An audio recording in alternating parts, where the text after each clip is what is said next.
नमस्कार दोस्तों, मेरे चैनल में आपका स्वागत है। अगर वीडियो पसंद आए तो इसे लाइक, शेयर एंड सब्सक्राइब कीजिएगा। आज हम बात करेंगे निर्जला एकादशी की। जानिए इसे क्यों कहते हैं भीमसेनी एकादशी और इसकी व्रत कथा।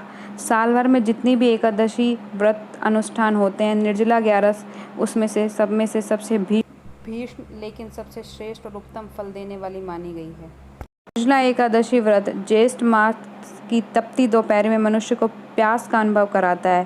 प्यासे को जल पिलाना सबसे बड़ी पुण्य की बात माना गया है। इस तिथि पर भगवान विष्णु के लिए व्रत रखना शुभ माना जाता है और व्रत भगवान विष्णु के लिए ही रखा जाता है। निर्जला एकादशी व्रत एक ऐसा अनुष्ठान है जो मानव समुदाय ज्येष्ठ मास की तपती दोपहरी में खुद को प्यास का अनुभव कराता है और जल पिलाने का महत्व समझाता है। जल पिलाना बहुत ही पुण्य की बात माना गया है। इस बार यह 21 जून यानी सोमवार को है। इसे निर्जला, पांडव व भीमसेनी एकादशी भी कहा जाता है। इस दिन भगवान विष्णु की पूजा की जाती है, उनके लिए व्रत रखा जाता है। निर्जला एकादशी के नाम से ही स्पष्ट हो रहा है, बिना पानी पिए रखा जाने वाला अनुष्ठान।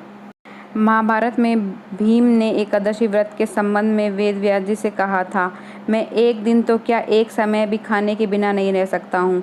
इस वजह से मैं एकादशी का पुण्य प्राप्त नहीं कर पाऊँगा। तब महर्षि वेद व्यास जी ने ज्येष्ठ मास की शुक्ल पक्ष की निर्जला एकादशी के बारे में बताया। उन्होंने भीम से कहा कि तुम इस एकादशी का व्रत करो। इस व्रत से तुम्हें साल भर की सभी एकादशियों का पुण्य मिल जाएगा। भीम ने इस एकादशी का व्रत किया था, इस वजह से इसे भीमसेनी एकादशी कहते हैं।